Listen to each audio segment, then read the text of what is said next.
In today's world, we face many challenges. One of the main challenges is managing waste. As the population increases, managing waste has become a serious problem. More industrial, household and agricultural waste is being produced, harming the environment and people's health. Experts urge immediate action to tackle this growing issue. So, why our group choose to reduce waste? First and foremost, we want to promote a sustainable lifestyle by actively reducing industrial, domestic and agricultural waste. Secondly, we want to raise awareness and provide practical solutions like recycling, composting, and minimizing single-use products. Domestic waste management has become a pressing issue in Malaysia. So what are the main factors contributing to this problem? Before I start the question, there's one thing that you need to know. Based on a report by Malaysian Waste Management, Malaysia disposes more than 39,000 tons of solid waste daily, with over 30% being food waste. That's really a lot. So, what are the factors causing this to happen?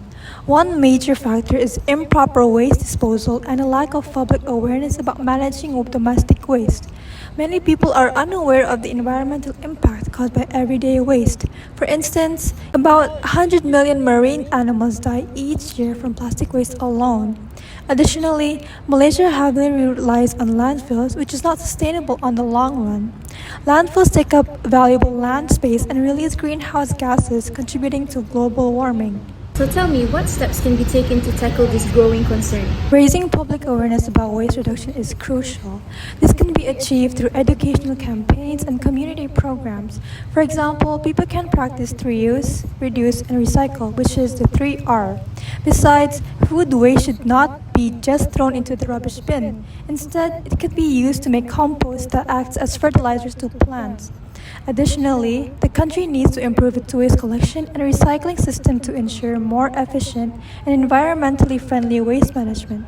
These can be done through installing more recycling bins throughout the whole country. Moreover, domestic waste like paper waste can also be reduced if we switch to using digital newspaper and tickets. All these steps are essential for creating a sustainable future. Industrial waste has become a growing concern worldwide. So can you explain how it affects the environment and public health? Based on statistics, the total generation of industrial waste generated in 2011 was approximately 9.2 billion tons. Industrial waste thus poses serious environmental and public health issues that can impact the people and the ecosystem. For example, poor waste management by industries can lead to soil and water pollution. This pollution can harm the ecosystems. For instance, water creatures struggle to survive in contaminated water bodies and the growth of plants is affected. Additionally, hazardous gases released by factories can cause severe health problems, including respiratory issues. So what can industries do to address this problem? Industries play a crucial role in reducing the negative impacts of their operations. They must adopt eco-friendly waste management practices such as emission control technologies. To illustrate, AI can play a significant role in reducing industrial waste. This is because AI can forecast the future more accurately, which can further prevent the overproduction that leads to waste. AI can also convert industrial byproducts into usable materials. Besides, proper disposal method of waste can be done by the industries. What I mean by proper disposal method is that the industries have to ensure the contaminated water is treated before releasing into the rivers so that the rivers are not polluted and eventually damaging the water creatures. Therefore, taking these steps is essential to maintaining a healthy environment for everyone. Agricultural waste has been a significant issue in the world. What factors do you think contributes to agricultural waste?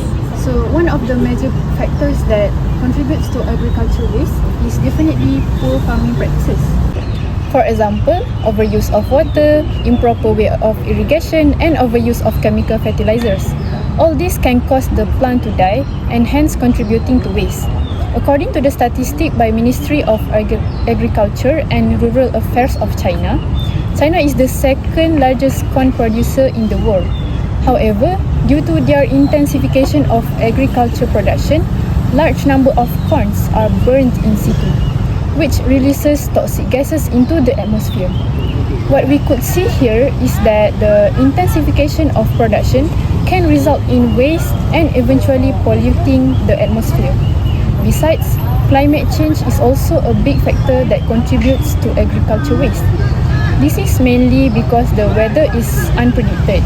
There will be floods, droughts, and extreme temperatures that cause the crops to die, thus producing waste.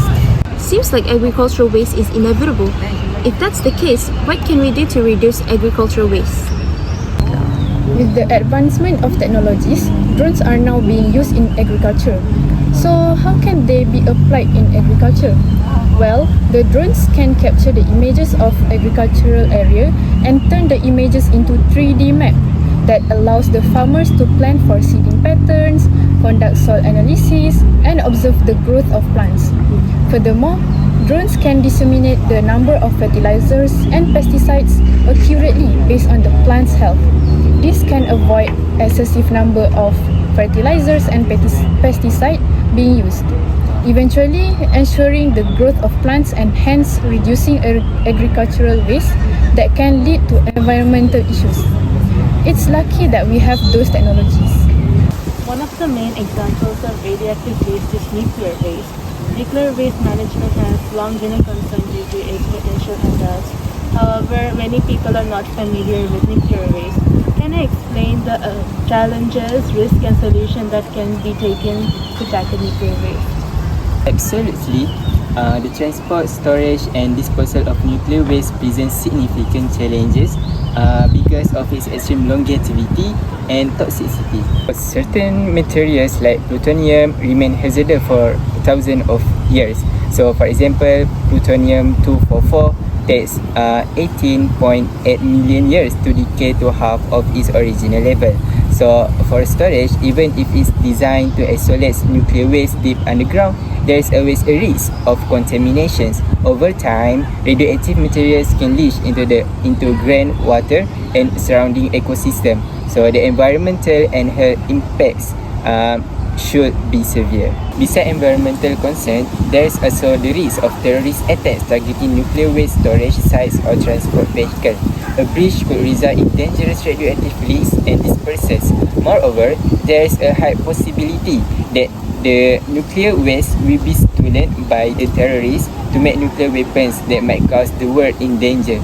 So this makes security and monitoring critical aspect of nuclear waste management. Therefore, a combination of solutions is needed. We must invest in advanced containment technology, such as using more durable materials to store the nuclear waste, strengthen international cooperations on nuclear security to ensure no nuclear waste is leaked or stolen, and explore alternative energy sources to reduce future waste productions. Public awareness, transparency are also key to maintaining trust and ensuring effective policies are in place. As we have heard from experts, reducing waste is vital to sustainable future. But how do we ensure that the actions we take align with global efforts to protect our planet and its people? The United Nations has set 17 Sustainable Development Goals, each aimed at creating a better world. While all of them are important, 6 specific goals are directly related to reducing waste and its impact on our planet. Let's take a look at how these goals guide us towards a more sustainable future. Zero hunger. Did you know that 1 in 3 people worldwide struggle with moderate to severe food insecurity and more than 600 million people are projected to face hunger in 2030? This is because significant amount of food is wasted globally while many people face hunger.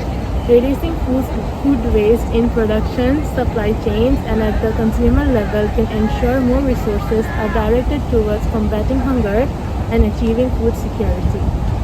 Decent work and economic growth. So how can we develop our economies by reducing waste? Promoting circular economies and green jobs can lead to reduced waste. Businesses can be focused on recycling, reusing, and sustainable production contribute to economic growth while minimizing environmental harm. Sustainable cities and communities. The next goal is to sustain cities and communities. Cities generate a significant portion of world's waste. Sustainable urban planning, effective waste management systems, and community recycling initiatives can help reduce landfill use and promote a cleaner urban environment. responsible consumption and production. This goal directly focuses on minimizing waste through sustainable production processes, efficient use of resource, and encouraging consumers to adopt sustainable lifestyles. It emphasizes reducing waste at all stages of production and consumption. On average, each person's waste weighs 120 kg of food per year. Life below water. Marine ecosystems are heavily impacted by waste, especially plastic. Reducing waste generation and improving waste management system can protect aquatic habitats from pollution and ensure the sustainability of marine life. Life on land. Land ecosystems are affected by improper waste disposal, deforestation, and pollution. Reducing waste and promoting sustainable practices can protect terrestrial ecosystems, combat soil degradation, and maintain biodiversity. All in all, as students from University of Malaya, we must actively participate in reducing waste and eco-friendly habits. Thus, I'm here to urge all students to be active in reducing waste in order to make UM a better place to study and stay. So let's work together to make our campus a more sustainable place. Thank you very much for taking the time to listen, and we sincerely hope that you have gained valuable insights or knowledge that you can apply to your daily life for practical benefits.